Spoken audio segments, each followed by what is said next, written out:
Something happened on live TV that no one saw coming. When Pam Bondi opened her mouth with a sentence that shook the room, "Go back to Africa," the air turned ice cold. Everyone froze, except one woman. Jasmine Crockett didn't just respond. She destroyed every ounce of hate in a way that left the entire nation stunned. What she said next didn't just silence a room, it sparked a wildfire. You're about to witness why this moment can't be ignored. Pam Bondi, the former Attorney General of Florida, has always been a polarizing figure. A staunch conservative, her career has been filled with controversy, but none more shocking than the moment she uttered a phrase that would make headlines across the nation. "Go back to Africa." Why would a prominent political figure like Bondi make such a reckless comment? What made her think this was even acceptable? Was it a slip of the tongue, or was this something far deeper, a reflection of the racial tensions that have been festering in America for far too long? Enter Jasmine Crockett, a congresswoman known for her relentless fight for racial equality. But what happened when Crockett heard Bondi's inflammatory words? Did she simply shake her head in disbelief or remain silent, as some would expect? Crockett did what few expected. Instead of backing down, she fired back with a response so powerful that it didn't just silence the room, but left an entire nation stunned. This wasn't just another heated debate. This was a high-stakes confrontation, one that wasn't just about politics. It was about standing up to hate and calling out the ugliness that still exists in our society today. But here's the question. Could one powerful response really change the course of a debate so divisive? Could it expose the deep cracks in our political system, or would it only fuel the flames of division? What exactly did Jasmine Crockett say that left the nation in shock? You won't believe how one single statement turned everything upside down, and what came next may surprise you even more. It was a tense political debate, the kind where every word is carefully weighed. The setting was a live, televised discussion on racial inequality. On one side, Pam Bondi, former Attorney General of Florida, standing firm in her conservative views. On the other, Jasmine Crockett, a congresswoman and passionate advocate for racial justice. The stakes were high, and the room buzzed with anticipation, but no one could have predicted the moment that would unfold. Bondi stood confidently, speaking dismissively about the need for reform and downplaying the significance of racial struggles in America. Her tone was firm, her body language cold and defensive. Crockett, in contrast, exuded a quiet but unmistakable determination. The tension in the room was palpable. This wasn't just a debate, it was a clash of ideologies. Then, without warning, Bondi's words shattered the room. She leaned in, her voice sharp, and casually said, "Go back to Africa." For a brief second, time seemed to stop. The room fell into an awkward silence.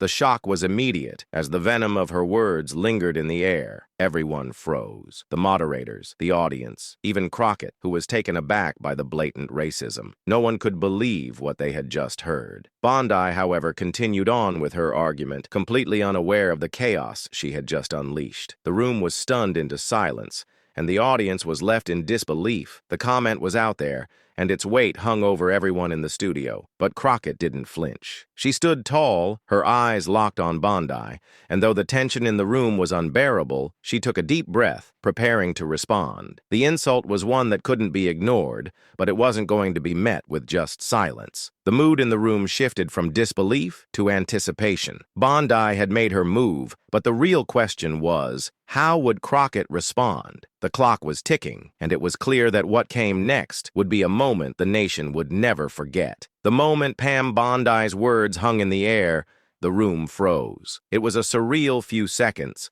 the kind where time feels like it's stretching, and everyone's trying to process the shock. The faces of the people in the room said it all. The moderators exchanged nervous glances, their mouths open, but no words came out. Audience members sat in stunned silence, eyes wide, unsure whether they'd just heard correctly. Some glanced at each other, their expressions a mix of confusion and disbelief. The witnesses were in a state of shock, yet no one dared to speak. The debate, which had been intense but respectful moments earlier, now felt like a war zone. The hosts shifted uncomfortably in their seats, their forced smiles fading. One of them nervously adjusted his tie, while the other awkwardly cleared his throat, but neither knew how to handle the weight of the moment. The tension in the room was palpable, and it was clear that Bondi's comment had turned the conversation into something far beyond a simple political clash. As the words echoed in the studio, media reporters went into a frenzy behind the scenes. They scrambled to update their live feeds,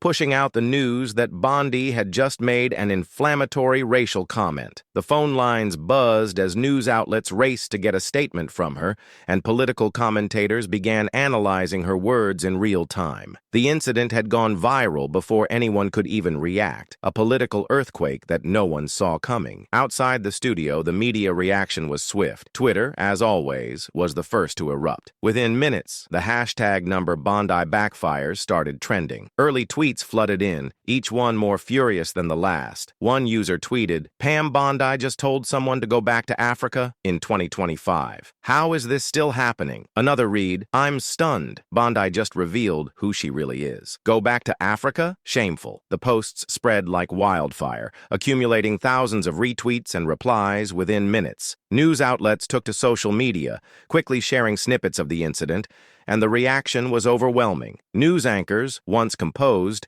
now scrambled to discuss the racial implications of her comment. Experts were suddenly brought in to comment on the deep-rooted issues of racism and ignorance Bondi's words highlighted. The incident wasn't just viral, it became a national conversation. Meanwhile, Bondi showed no sign of remorse. She remained seated, her posture stiff, a smug grin forming on her face as if she had no idea the chaos she'd caused. Arrogance radiated off of her as she continued to defend her position, brushing off the intensity of the situation. Even as the tension mounted, she appeared dismissive, unable or unwilling to grasp the severity of her comment. Her denial was almost palpable. The overwhelming silence in the room didn't faze her. It was clear she didn't think she'd said anything wrong.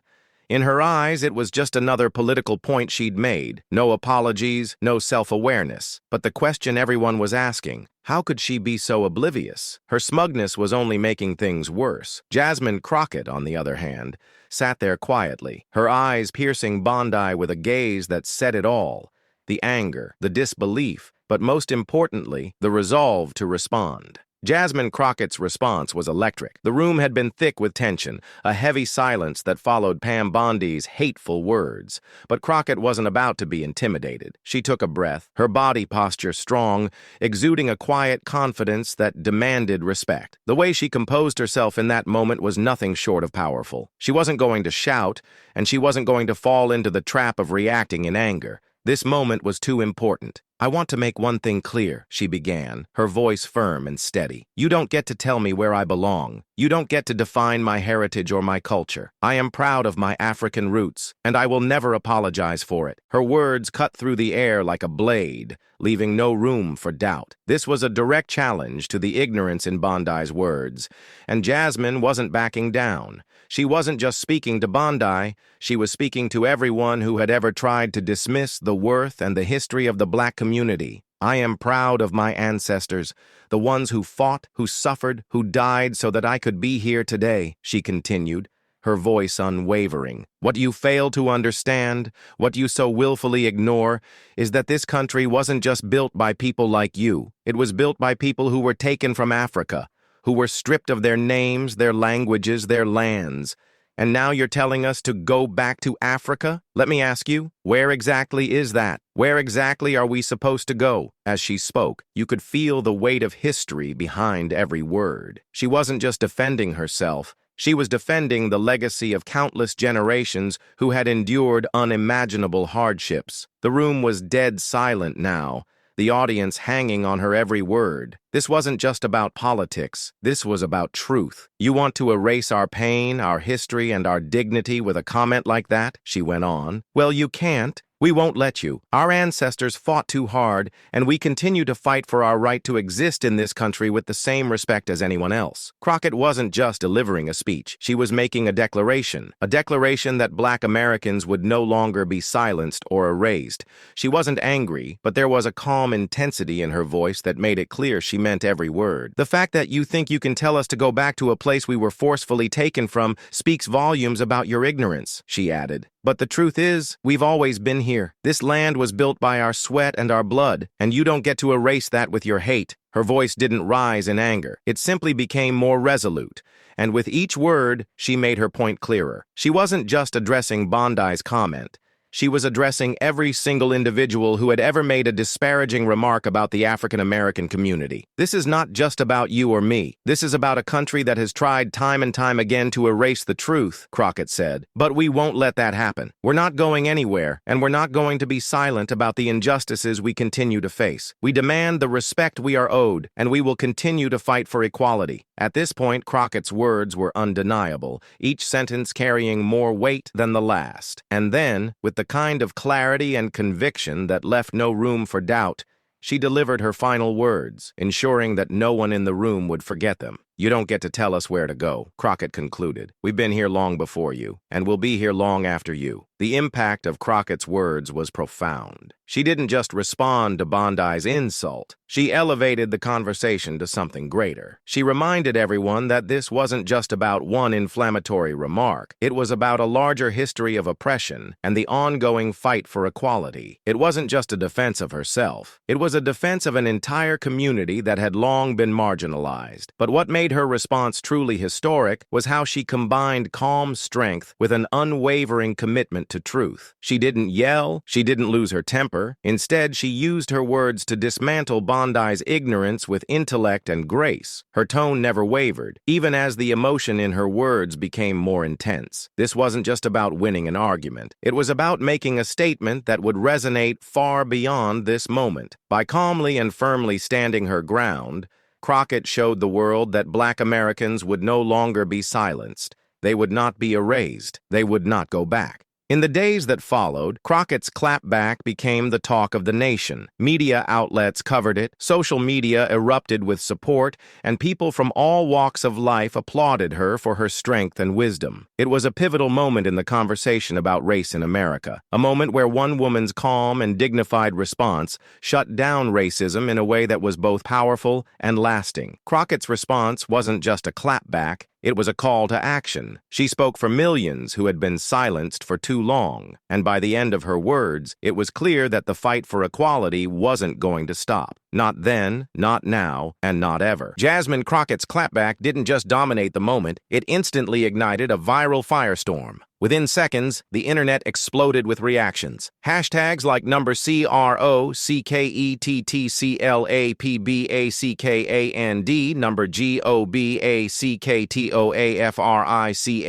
GOBACKTOAFRICANOMORE began trending, flooding social media platforms with support for Crockett's powerful message. Thousands of posts and tweets poured in from all over, with people expressing admiration for her poise and strength in the face of racism. Major influencers quickly amplified her words. Activists and celebrities, including LeBron James and Ava DuVernay, shared clips of Crockett's speech, praising her for standing firm against hate. "She said it better than I ever could," tweeted LeBron, showing his respect for her clear and forceful response. News outlets weren't far behind. CNN, MSNBC, and even Fox News replayed Crockett's speech. Commentators quickly analyzed her response, impressed by how intellectual and emotionally powerful her words were. It wasn't just about what she said, it was how she said it, delivering a well-reasoned and emotionally resonant response to a hateful comment.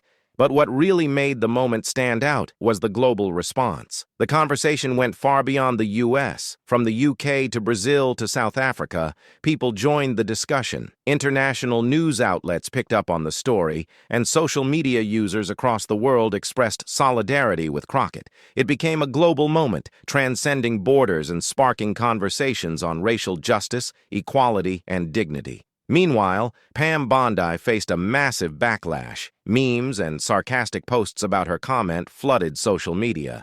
Bondi's face was plastered across the internet with captions like, "Go back to where you came from," mocking her ignorance. The humor wasn't just funny, it was pointed, showing just how out of touch she was with the larger societal issues at hand. The anger toward Bondi was palpable. Tweets and posts calling for accountability grew exponentially. "Pam Bondi just told Black Americans to go back to Africa. Is this really happening?" one viral post read. People began to scrutinize her comment, pointing out the irony given America's colonial history and the fact that many Americans, including Bondi, were descendants of immigrants. The more the internet reacted, the more pressure mounted on Bondi. News channels began covering the growing backlash, analyzing the political and racial implications of Bondi's comment. Political pundits and journalists debated the wider issue of racism in American politics.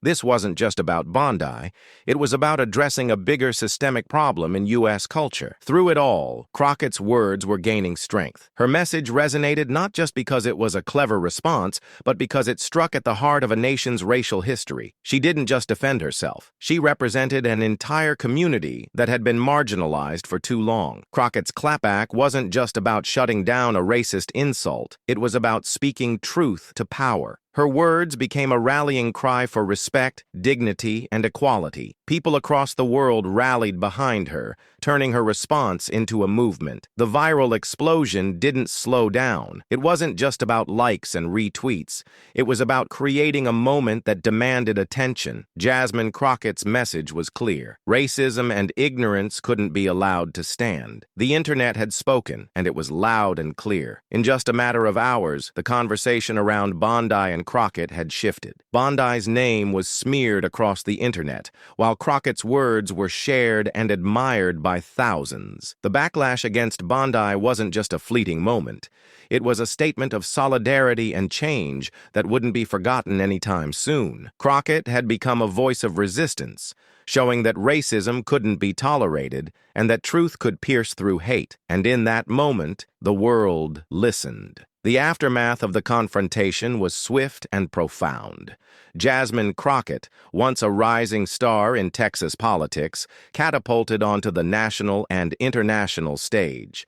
Her fearless handling of the situation earned her widespread respect across party lines. International media outlets praised her for her poise, intellect, and command of the facts under pressure. Crockett was not just seen as a representative of her district, but as a powerful voice against systemic injustice on a global scale. Her name began trending worldwide, with major newspapers and networks in Europe, Asia, and Africa highlighting her leadership in the face of adversity. The confrontation reignited national conversations about systemic racism. Protesters filled the streets in major cities, demanding structural reforms and accountability from public officials. Commentators across media platforms pointed to Crockett's treatment as a vivid example of the double standards that still plague American politics. Universities held symposiums. Civil rights organizations renewed their calls for legislative change. Hashtags related to justice, equality, and Crockett's name dominated social media. America was once again forced to reckon with its deeply rooted inequalities, and Crockett became a leading figure in the dialogue. Meanwhile, Pam Bondi's attempts at damage control only worsened the situation. Her initial apology, seen as insincere and dismissive, failed to quell public outrage. Subsequent interviews turned disastrous, with Bondi stumbling over her words and appearing defensive. Clips from her interviews went viral for all the wrong reasons, being mocked and dissected across news panels and social media. Every attempt Bondi made to shift the narrative only solidified public perception of her as emblematic of the very problems being protested. Major PR firms reportedly refused to work with her, and her political influence rapidly declined. The political consequences were immediate and far-reaching. Public opinion shifted noticeably. Polls showed a marked decrease in trust for political figures perceived as dismissive of racial issues, while support surged for leaders advocating systemic reforms. Voter registration drives, particularly among young and minority voters, saw significant upticks in the weeks following the incident. Jasmine Crockett's influence grew exponentially. Invitations poured in for speaking engagements, interviews, and panel discussions. Major figures within the Democratic Party began seeking her endorsement. There were even early discussions about her potential candidacy for higher office, including the U.S. Senate. Crockett used her elevated platform to push forward legislative initiatives aimed at addressing racial disparities in education, healthcare, and the criminal justice system. Her speeches were no longer just local news, they were national events, broadcast live and discussed in prime-time slots. In Congress, Crockett's colleagues began aligning with her more openly, recognizing her rising star status. She became a key voice in negotiations on major policy initiatives, and her endorsements carried weight. Political analysts began describing her as the future of the Democratic Party, a new generation of leadership rooted in authenticity and driven by lived experience. The incident that could have been a career setback instead became a catalyst for Jasmine Crockett's emergence as a transformative political figure. The nation, and indeed much of the world, watched as a new leader rose from the ashes of controversy, carrying with her the hopes of a movement renewed. Emotional reflection, broader message. The broader meaning of this incident goes beyond a political clash. It serves as a powerful reminder of the importance of standing firmly against hate and prejudice, no matter how deeply rooted or widely accepted they may seem. Jasmine Crockett's courage showed that dignity and resilience are stronger than any attempt to belittle or silence those who fight for justice. Her stance was not just about personal pride. It was about defending the basic principle that all people deserve respect and fairness. Crockett's calm and intelligent resistance demonstrated that ignorance and hatred can be defeated not by matching anger with anger, but by meeting it with knowledge, composure, and truth. In a world often dominated by noise, outrage, and chaos, Crockett's ability to remain steady under fire proved that true strength lies in self-control and unwavering focus. She did not allow herself to be dragged down by provocation. Instead, she elevated the conversation, forcing the nation to confront its uncomfortable realities. At a time when leadership often feels shallow and performative, Crockett's authenticity matters more than ever. She represents a model of leadership rooted in lived experience, empathy, and a genuine commitment to change. Her actions sent a message to young people, to marginalized communities, and to anyone who feels unseen or unheard. You do not have to compromise your values to be powerful. True power comes from standing firm in who you are. This incident was more than a viral moment. It was a spark for a deeper movement. It called people to remember that change is not inevitable. It is built by those who refuse to be silent. In Jasmine Crockett, many found hope, courage, and a leader who reflects the best possibilities of who we can be. In a world drowning in noise, sometimes one voice rises above it all, with truth, dignity, and unshakable pride. Jasmine Crockett's moment was not just a stand for herself, but a stand for everyone who believes in justice, resilience, and real leadership. If this moment inspired you, share this video with someone who needs to see real strength. Comment your thoughts below, and don't forget to subscribe for more real stories that matter.